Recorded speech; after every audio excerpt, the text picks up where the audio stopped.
కలవరం అసలిది కదా ఒక సంబరం ఒక వరసలా కదిలిన క్షణం ఇక తెలియదే ఒంటరితనం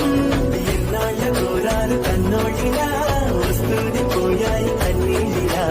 ఇల్లంతా మారింది సందళ్ళుగా మీరంతా విందాని వందేళ్ళిలా మనవారే వెనకుంటే మరణాన్ని మరిచేది మనసంతా వెలుగేన